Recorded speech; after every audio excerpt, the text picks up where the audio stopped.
Great. Good afternoon. Welcome to the board meeting of the Teachers Retirement Board for October 17th, 2024. I'll begin by calling the roll. Brian Berge. Brian Berge, representing Mayor Eric Adams, present.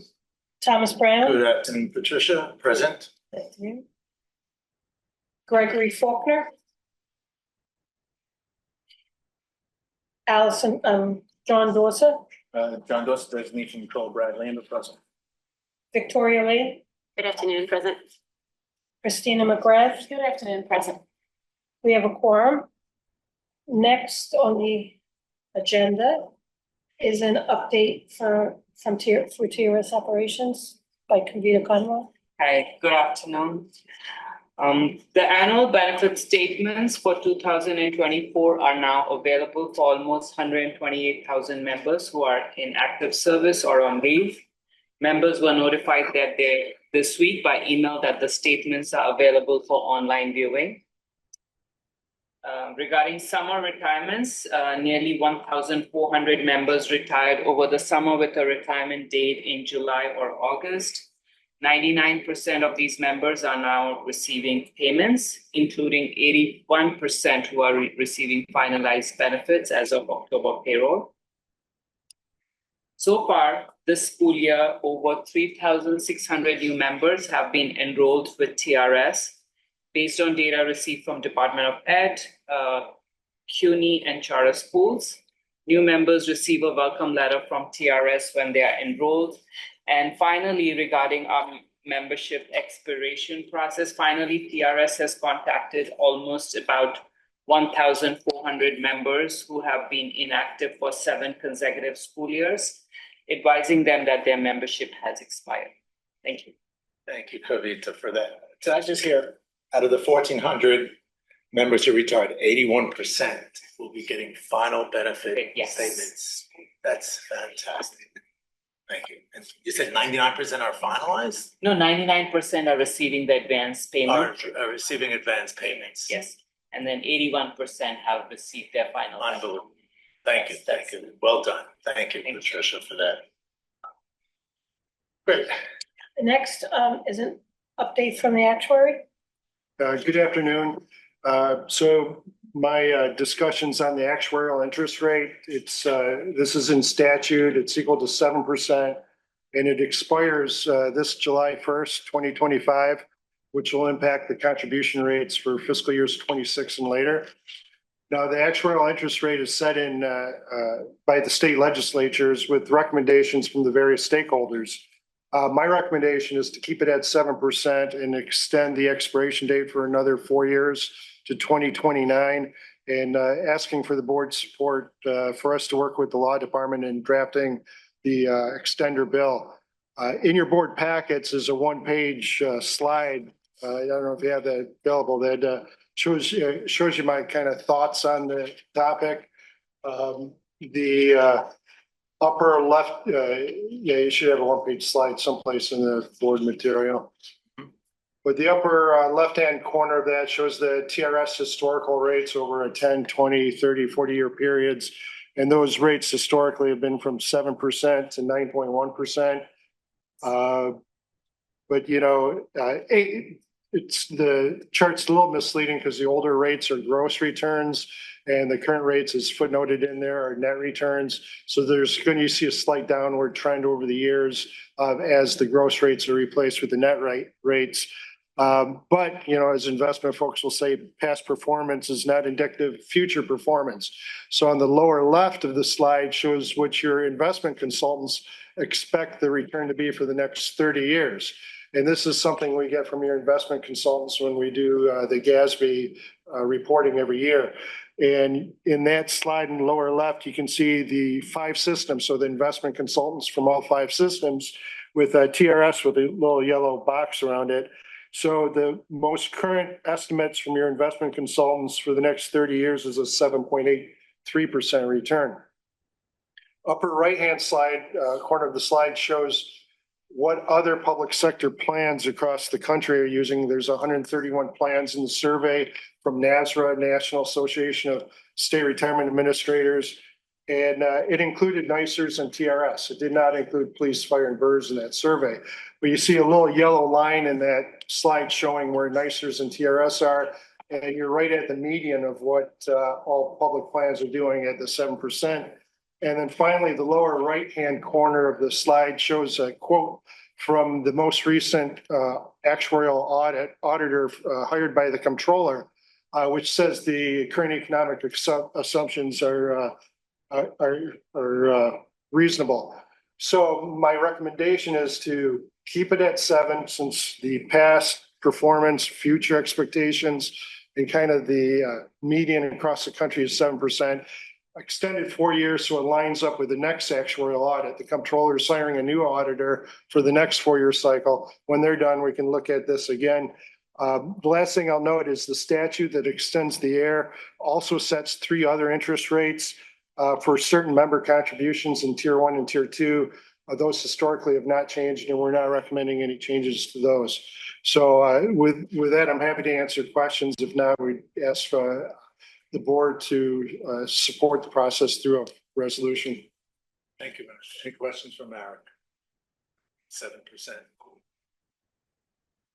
Thank you. Thank you.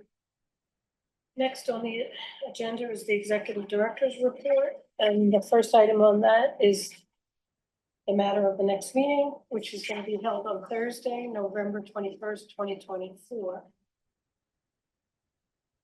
Next on the executive director's report is a resolution in support of legislation to continue certain interest rates. Please move to the resolve. Resolve that the board requests that the Corporation Council develop with the review and assistance of the actuary, and that the New York State Legislature and Governor enact legislation providing for 4-year extension of the current AIR and the rates of special interest, additional interest, and supplementary interest. Thank you. Do I hear a motion to accept this resolution? So moved. Great. And is there a second? Second. So we're voting on the resolution to support the supportive legislation to continue the certain interest rates. And all those in favor say aye. Aye. All those opposed say nay. And abstentions. So let the record show that this resolution has passed. Thank you. Mr. Chair, may I make a brief comment? Sure. I would just like to thank the work of the actuary and say I appreciate the thoughtfulness that went into breaking the pattern of having shorter term period extensions, which it felt like was beginning to create needless blockages and deadlines that we needed to respond to seemingly all the time. So I also appreciate that the macro environment supports that. I can't thank them. I can only thank you. Thank you. Any more questions? Great. Thank you. Thank you. Next. I think it was one. Next is the matter of the calendar, and the first item is the approval of the minutes for September 5th, 2024 investment meeting minutes and the September 19th, 2024 board meeting minutes. Will you take one motion for both? I do. Okay, I will. I'll make a motion then. Okay, so we're ready to vote for the September 5th, 2024 investment meeting minutes and the September 19th, 2024 board meeting. Do we need to move I your second. motion? So moved? I made the motion. Did Did somebody you second? second? I second, I Yeah, second, it was I second. seconded. Yes. Well, Okay, the chair hadn't called. Oh, I'm sorry. and is there a motion to accept the minutes? So moved. Thank you, and is there a second? Second. Thank you. There we go. Any discussion? All those in favor of accepting these minutes, please say aye. Aye. All those opposed say nay. Any abstentions? And let the record show that the minutes have been approved. Thank you. Next, thank you. Next is the calendar items. You all received an electronic version of the calendar and have had an opportunity to review it. Please waive the reading of the calendar. Thank you. So do I have a motion to accept the calendar items? So moved. And is there a second? Second. Moved and seconded, or any discussion? All those in favor of accepting the calendar items, please say aye. Aye. Those opposed say nay. And abstentions, and again, let the record show that the calendar items have been approved. So we have nothing under other business, so the next item on the agenda is questions or comments from the public. Hi, Aye. Just state your name for the recorder. Richard Menzing, MENZI. I am a close friend of the late Supervisor Sandy Mayo, his family. In fact, he gave me this time. I am here to address what I characterized as the sudden death surviving spouse penalty. That is the result of your current procedures. Sandy Mayo put in his 30 years, went through the pension consultation, and was waiting until the end of the semester to finally come off active. And at 58, he had a massive heart attack in the middle of the night. And cut all that short. Make matters worse, death and dismemberment policy meant to cover the incident of the possibility of sudden death before you could claim the pension. Doesn't cover natural causes. So that also does not benefit his family. As things stand, his family is not able to receive his pension, but it's not because his retirement was scheduled for a couple of months later. It's because the manner of his death didn't give him 3 minutes of grace to log in the website and click a button. And because his family didn't posthumously commit fraud by doing that on his behalf. The current procedure produces an arbitrary, absurd, and cruel result. Most likely, it's just too rare an occurrence to prioritize in negotiations or designing your procedures. I hear that 10 years ago, your case managers could mitigate this unjust result, but something's changed. Maybe it was an unintentional updated system with the employee interface, I don't know. It's probably not designed for something as rare as a death with 0 warning. And it really doesn't matter why it is. If it is within this board's power to designate Sandy Mayo as retired, I urge you to do so.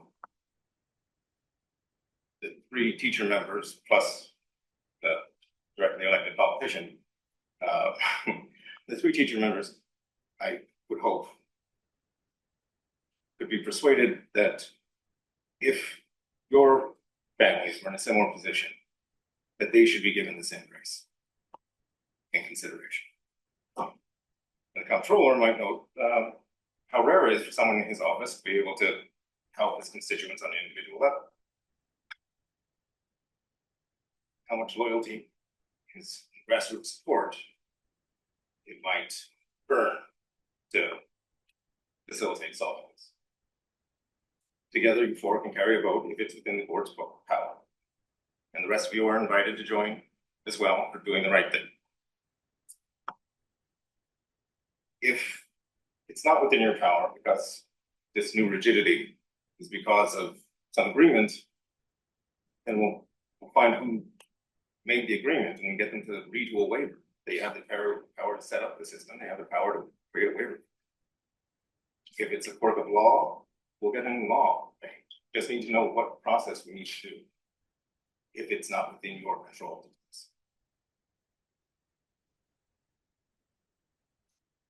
If a general law is too daunting to do, we'll make a private law, just this one case. We're already working with members of the assembly, they're aware of this. And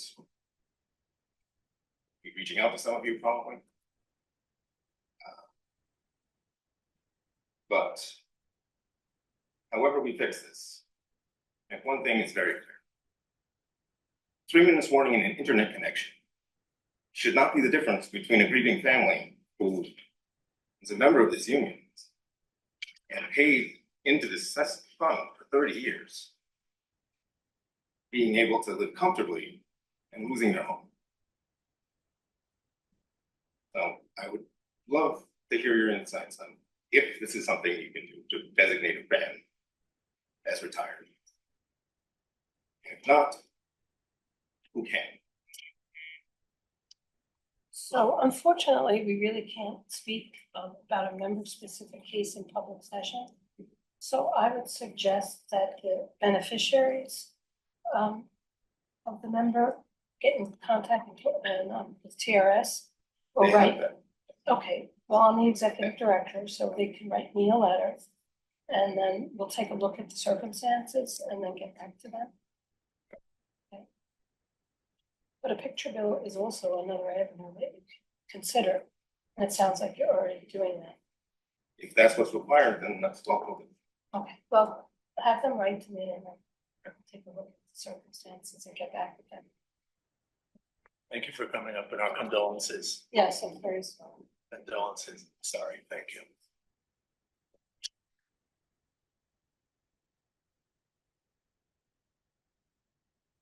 Just want to pause and just really please, sorry, for all the pain that that family must be going through and the grieving family must be going through. And we're actually here today to continue to talk about thousands and thousands of grieving families in Gaza and in Palestine and the West Bank.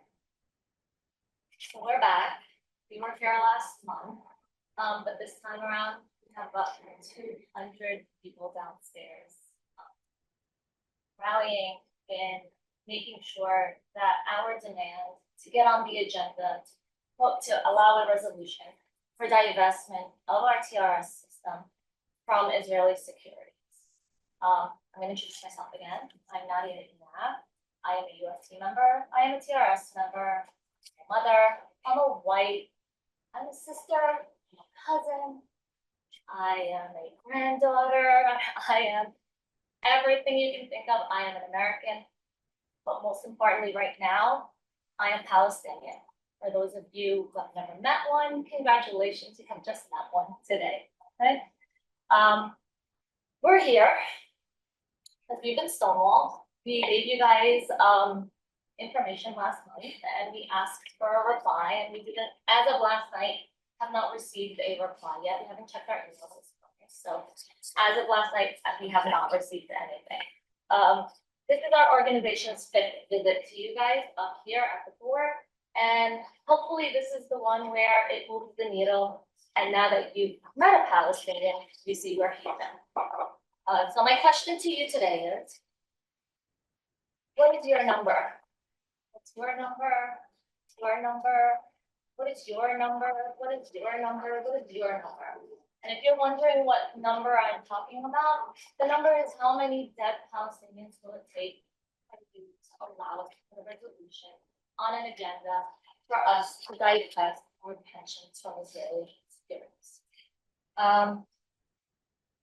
Next, morally and ethically, for me, there should be no number, and I think for the general population of humans, there is no number of the dead people for us to do anything in any way, shape, or form. So I pose other questions to you guys at home. What is your ethical responsibility as a board when investing in companies that fund genocide? Where do you as a board draw the line? Because clearly Israel has no lines or boundaries. Do you have a line? Do you have a boundary? And what is it? I'm going to leave you with this. Yesterday, Francesca Albanese, the UN Special Rapporteur International Lawyer, announced that her next report will investigate the involvement of private entities, including pension funds, in the commission of international crimes in the occupied Palestinian territory. Please make sure you do not make that list. Put us on the agenda so that you divest and let us watch. And speaking of numbers, since that's what we're here to do today, just some background on why we're here and why this feels so urgent right now. Today, in my role as a social worker, I work with a young woman who's 16 years old who had gotten thrown out of her house for being pregnant, went to her boyfriend's house, and was then beaten by her boyfriend and is now homeless. That's my job. My job is also to help the young person who doesn't have food at home. My job today, I also mediated a situation between young people over beef in the street that had nothing really to do with them. Our job every single day is to stand up for children and work with them. So the fact that our money is going to killing children is abominable. And to that point of numbers, the occupied Palestinian territory is now the #1 deadliest place for children in the world. 41,870 people including 16,891 children have been killed in Gaza. Moreover, 97,000 injured, 10,000 human beings missing. More than half of Gaza's homes, 80% of its commercial facilities, 68% of its roads destroyed. Only 17 out of the 36 hospitals are partially functional. 87% of school buildings have been destroyed in Gaza. 87%, where educators like us are supposed to be showing up every day to work with young people. Gaza has the highest rate of malnutrition globally, not because there's actually a crisis, but because it's a man-made crisis. Israel has murdered 885 health workers, more than 280 aid workers, and close to 230 United Nations workers. What other nation is allowed to act so brazenly with our international institutions? If this was Russia that had killed that many UN workers, we would be already divested, which we already have. So this board has done this before. And then some financial numbers. So Moody's, for a second time this year, downgraded Israel again by 2 notches and stated there is no visibility on an exit strategy from the military conflict that would restore a level of certainty and security on which the economy and business investment ultimately rely. Delta, Virgin Atlantic, Ryanair have all canceled flights to Tel Aviv. The US has finally warned that they will limit aid to Israel in 30 days if they do not ensure aid is being distributed. Chevron just canceled a deal of almost $50 million, Project Leviathan, citing worsening security situation. As of this summer, 78% of tourism is down. GDP shrank 20.7%. By foregoing 1,600,000 Palestinian workers, Israel faces a hiring shortages, which Business Insider predicts will shut around 600,000 businesses. Based on your close monitoring, and these are the questions that we've been asking, how has this impacted our portfolio? Can you please provide us with findings from the monitoring of this portfolio? We have a list of questions again. We are going to continue to show up, and we are waiting to see how our Israeli securities are faring. We talked, we heard before that there's we shared about the general pensions, right? Like throughout the country and how they're doing. We want to know, right? What is going on in our pensions? We have a right to know this is our money. So again, please, we understand you can't make comments in a public comment period, but we are asking for some type of communication so we can have a conversation. Thank you. Thank you. Thank you for coming up and sharing. We appreciate your interest. Under the board governance, we're not allowed to, or we don't accept items for the agenda from the public. Although this is the time that you can come and speak to us. Certainly do appreciate Is there a way to facilitate a conversation with the board outside of the board meeting? Items on the agenda cannot be placed by the public. That's fine. Maybe we don't even need to be on an agenda, but literally just a conversation so that we can understand. We're going off of open data that's from the city. We don't even know where our money is right now and how it's doing. We're using open data sources to figure out, we think we have 110 million in Israeli securities, but we don't actually know what it is up to date. So if it's not in this setting, that's fine. We just would love to have the conversation. And the comment was made in the email response that the board doesn't choose portfolios, it's the managers that do. And so one of our questions we have is, who are those managers and can we speak to them? And are those the same managers that then made the decision to divest from Russia, from fossil fuels, from gun manufacturers? Because if that's the case, then we would love to have a conversation with the managers. We're looking for direction, essentially. And if this is not the place, understood. Okay. And if the public is not able to put anything on the agenda, who do we speak to that belongs to people who put things on the agenda? Because this has been going on for a year. It hasn't ended. It doesn't look like there's an end in sight. So who do we talk to get this somehow on the agenda? We'll still review your requests at this board. Can you maybe give us a time of when we would hear back? We'll review. We'll keep on coming. Thank you for coming. I appreciate it. Thank you.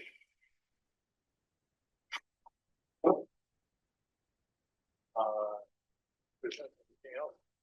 That's it for the agenda. Okay, seeing nothing else on the agenda, I think this is the time to accept the motion to adjourn. So moved. Right. And is there a second? Second. It's been seconded. All those in favor of adjourning, please say aye. Aye. Those opposed say nay. Any abstentions? Let the record be. We are adjourned. I forgot to thank Adrian and Will, so maybe you can add that in. Okay, thank you. Appreciate it.